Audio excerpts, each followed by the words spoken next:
नमस्कार दोस्तों, एडुवर्ल्ड एकेडमी के इस डिजिटल प्लेटफॉर्म पे आप सभी का हार्दिक स्वागत करता हूं। आज की इस वीडियो में अपन डिस्कस करने वाले करंटली एक इम्पोर्टेंट डिजीज के बारे में जो कि चाइना से भारत के अंदर पहुंच चुकी है और भारत के अंदर पहला केस यहाँ पे मिल चुका है। बीमारी का नाम होने वाला है यहाँ पे what is human Meta pneumono virus HMPV। HMPV क्या है, इसके बारे में अपन डिस्कस करेंगे। HMPV के बारे में अपन डिस्कस करेंगे कि ट्रांसमिशन कैसे होता है, मतलब फैलता कैसे। हिंदी और इंग्लिश यहाँ मैं दोनों लैंग्वेज में आपको बताऊंगा कि इसका ट्रांसमिशन मतलब फैलता कैसे। सिम्टम मतलब क्या क्या साइन देखने को, लक्षण देखने को मिले। डायग्नोसिस मतलब इसके कैसे कैसे टेस्ट करके आप इसको डायग्नोस कर सकते हैं, पता कर सकते हैं। ट्रीटमेंट क्या रहेगा, इलाज क्या रहेगा, और प्रिवेंशन मतलब बचाव कैसे किया जा सकता है। तो बिना किसी टाइम वेस्ट के आज का वीडियो स्टार्ट करते हैं। चैनल पे फर्स्ट बार आए हैं तो चैनल को सब्सक्राइब करें, बेल आइकन दबाकर नोटिफिकेशन ऑन करें। यहाँ पे आपको इंपॉर्टेंट जानकारियां मिलती रहती हैं। तो बिना किसी टाइम वेस्ट के स्टार्ट करते हैं। इंट्रोडक्शन की अगर हम बात करें कि HMP वायरस है क्या, तो HMP virus is respiratory virus discovered in 2001 की एक HMP है, वो एक रेस्पिरेटरी वायरस है जो कि 2001 के अंदर डिस्कवर के। रेस्पिरेटरी का मतलब है श्वसन से रिलेटेड वायरस है। Belong to the paramyxoviridae family. Paramyxoviridae family से बिलोंग करता है virus. Commonly affect children, the elderly and immunocompromised individuals. ये मोस्टली ज्यादातर बच्चों को अफेक्ट करेगा। बच्चों की अगर बात करें तो लेस देन 14 ईयर, 14 साल से कम बच्चों को ये यहाँ पे अफेक्ट कर रहा है। एल्डरली का मतलब यहाँ 65 साल प्लस वाले जो ओल्ड एज ग्रुप है उनको ये अफेक्ट कर रहा है। Immuno compromise individuals, immuno compromise मतलब जिसकी पहले से इम्यूनिटी कमजोर होती है उनको इम्यूनो कॉम्प्रोमाइज पेशेंट बोला जाता है। जैसे किसी को TB हो रखी है, HIV हो रखा है, तो इनकी पहले से इम्यूनिटी कमजोर होती है, तो उनको ये मोस्टली अफेक्ट करता है। नेक्स्ट अपन बात करेंगे एपिडेमियोलॉजी की, मतलब ये कहाँ कहाँ देखने को मिला है। तो first identified in Netherland. Netherland country के अंदर ये पहली बार डिस्कवर आइडेंटिफाइड किया गया था। Found world wide with seasonal peak in winter and spring, मतलब ये वर्ल्ड वाइड पाया जाता है, लेकिन सीजनल जो विंटर सीजन मतलब सर्दियों का सीजन है उसके अंदर ये पीक लेवल पे पाया जाता है। Estimated to cause 5 to 10% of acute respiratory infection globally. अगर इसकी कोज की बात करें तो 5 से 10% रेस्पिरेटरी जो श्वसन की बीमारियां होती हैं उनके अंदर ये इन्फेक्शन ग्लोबली मतलब पूरी दुनिया के अंदर ये 5 से 10% जो रेस्पिरेटरी एक्यूट रेस्पिरेटरी इन्फेक्शन होते हैं उनका ये कारण होता है। नेक्स्ट अपन बात करेंगे कि इंडिया के अंदर फर्स्ट केस कहां पे पाया गया है। तो the economic times India, economics times news जो कि बहुत अच्छा न्यूज़पेपर माना जाता है। यहाँ पे देखो 6 जून 2025 को 12:40 PM का आर्टिकल है। HMPV is there, India detected its first case in Bengaluru. यहाँ पे India HMPV case 8-month-old baby in Bengaluru has been identified with human metapneumono virus। तो यहाँ पे बेंगलुरु के अंदर 8 जो मंथ का बच्चा है उसके अंदर डिटेक्ट कर लिया गया है पहला case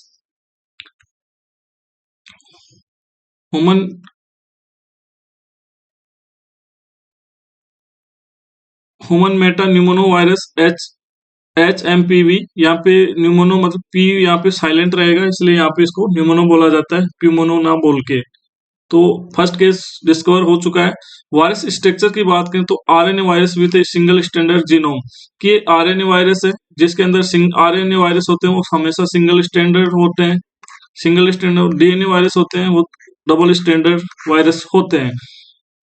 involved with glycoprotein responsible for attachment and fusion to host cell, की जो इन्वॉल्व्ड है मतलब ये जो RNA जो ये वायरस है HMPV वायरस है, इसकी बाहर की साइड, इसके बाहर की साइड यहाँ पे ग्लाइकोप्रोटीन लगी हुई है। ग्लाइकोप्रोटीन इसको कवर करके रखी हुई है। ग्लाइकोप्रोटीन क्या करती है कि जो भी अटैचमेंट होता है उसका इन्फ्यूजन टू होस्ट सेल, मतलब जो आदमी की जो सेल्स है पर्सन की उनके साथ अटैचमेंट कौन कराता है, ग्लाइकोप्रोटीन। वो इसके जो वायरस है इसके ऊपर ग्लाइकोप्रोटीन लगी होती है। ग्लाइकोप्रोटीन ह्यूमन सेल के साथ उनको अटैच करती हैं। Close related to respiratory syncytial virus RSV virus है, उसके ये क्लोजली रिलेटेड है, उसके समानता रखने वाला वायरस है। नेक्स्ट अपन बात करेंगे ट्रांसमिशन, ये फैलता कैसे है। स्पीड थ्रो रेस्पिरेटरी ड्रॉपलेट्स, मतलब आपके छींकने से खांसने से ये फैल सकता है। जो भी आप छींकने और खांसने से जो छोटे छोटे ड्रॉपलेट जो निकलते हैं उनसे फैल सकता है। क्लोज कांटेक्ट मतलब अगर किसी को ये हो रखा है और उसके आप क्लोज कांटेक्ट में पास में रहते हैं तो हो सकता है। टचिंग कंटामिनेटेड सरफेस, अगर आप उसके कंटामिनेटेड सरफेस उनको टच करेंगे तो भी ये फैल सकता है। इंक्यूबेशन पीरियड की बात करें तो 3 से 6 दिन के अंदर इसके सिम्टम्स आ जाते हैं। नेक्स्ट अपन बात करेंगे सिम्टम्स। सिम्टम्स क्या क्या देखने को मिलेंगे, जैसे यहाँ पे माइल्ड सिम्टम्स मतलब हल्के फुल्के सिम्टम्स की बात करें तो कफ रहेगा यहाँ पे, नेजल कंजेशन मतलब नाक बंद हो सकता है, फीवर बुखार आ सकता है, फटिक थकावट जैसी महसूस होगी। सीवियर केसेज के अंदर अगर सीवियर केसेज है ब्रोंकोलाइटिस, न्यूमोनिया हो सकता है, विजिंग मतलब रेस्पिरेटरी साउंड वहां पे आ सकती है। कॉम्प्लिकेशन की बात करें तो कॉम्प्लिकेशन हाई रिस्क जो पीपुल्स है, जैसे मैंने बताया कि बच्चे जो 14 साल से नीचे वो हाई रिस्क ग्रुप के अंदर आएंगे और 65 साल से प्लस वाले हाई ग्रुप के अंदर आएंगे। और इम्यूनो कॉम्प्रोमाइज जो पर्सन है, इम्यूनो कॉम्प्रोमाइज पर्सन वो भी यहाँ पे हाई रिस्क ग्रुप के अंदर काउंट होंगे। सिम्टम्स की बात करें, सिम्टम्स वो होते हैं जो पर्सन खुद बोल के बताता है, वो सिम्टम्स होते हैं, और साइन होते हैं उनको ऑब्जर्व किया जाता है, उनको देख के पता किया जाता है। सिम्टम्स की बात करें, रनी नोज और स्टिफी नोज मतलब नाक बहना, कफ हो सकता है, शॉर्ट सांस लेने में दिक्कत, सॉर थ्रोट गले में दिक्कत, विजिंग यहाँ पे विजिंग साउंड देखने को मिल सकता है, फीवर और रेसेस भी हो सकते हैं। नेक्स्ट अगर अपन बात करें एट रिस्क पॉपुलेशन, रिस्क किस किस को है, ज्यादा खतरा कौन से कैंडिडेट को, किन लोगों को है, इन्फेंट एंड यंग चिल्ड्रन, जैसे इन्फेंट होता है 0 से लेके 1 साल तक का बच्चा होता है वो इन्फेंट होता है। Young children less than 14 year जैसे मैंने बताया था, जवान बच्चे। एल्डरली इंडिविजुअल जिन 65 साल से ऊपर वाले हैं वो हाई रिस्क के अंदर उनको होने के ज्यादा चांस हो सकते हैं।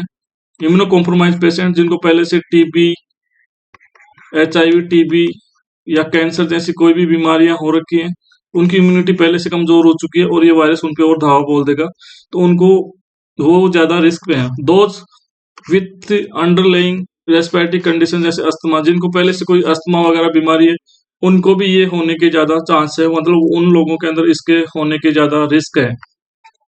डायग्नोसिस की बात करें मतलब उसका पता कैसे करेंगे, जांचें कौन कौन सी करेंगे, तो laboratory testing of respiratory sample, जो भी रेस्पिरेटरी सैंपल लेंगे उसके उनकी जांच करेंगे लेबोरेटरी में। RT-PCR जिसकी फुल फॉर्म होती है reverse transcription polymerase chain reaction, ये आपसे कंपटीशन एग्जाम के अंदर भी पूछी जा सकती है। RT-PCR की फुल फॉर्म क्या होती है, RT-PCR किन बीमारियों के अंदर यूज की जाती है। वायरल कल्चर और सेरोलॉजी, वायरस का कल्चर भेजेंगे सेरोलॉजी के अंदर, सेरोलॉजी करवाएंगे।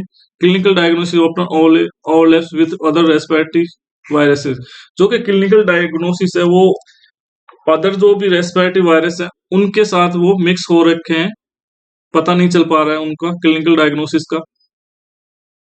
क्लिनिकल इम्पैक्ट की बात करें तो HMPV is a leading cause of respiratory hospitalization, की जो HMPV है वो एक मुख्य कारण है जो कि रेस्पिरेटरी प्रॉब्लम की वजह से जो भी लोग हॉस्पिटलाइजेशन हो रहे हैं उनके अंदर सबसे मुख्य कारण, लीडिंग कोज मतलब लीडिंग का मतलब होता है सबसे ज्यादा कोज है HMP वायरस। ऑफ्टन मिस्टेकन और फॉर फ्लू और RSV leading to misdiagnosis, कि ये ज्यादातर इसके केस हैं वो फ्लू जो कि इन्फ्लुएंजा और RSV जो बीमारी है उनके साथ मिस डायग्नोस इसका हो रखा है, मतलब पता नहीं चल पा रहा है, इनमें कंफ्यूजन रहता है। Contribute significantly to global health care burden, कि ये ग्लोबल के अंदर मतलब दुनिया के अंदर हेल्थ केयर सिस्टम को अंदर बर्डन बढ़ा रहा है ये जो HMPV वायरस है, इसकी वजह से हेल्थ केयर पे बर्डन यहाँ पे बढ़ रहा है।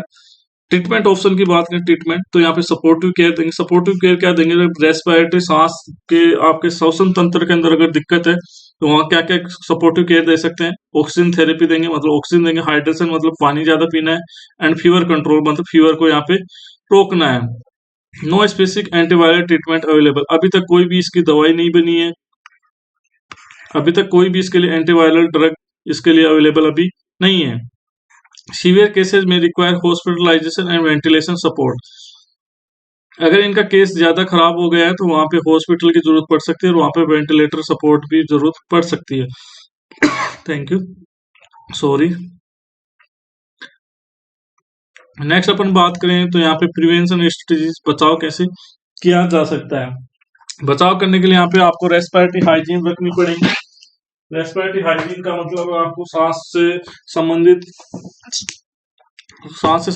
अच्छी चीजों का आपको ध्यान रखना पड़ेगा, जैसे कि हैंड वॉशिंग करनी पड़ेगी। हैंड वॉशिंग विद सोप, साबुन के साथ हाथ धोना है आपको।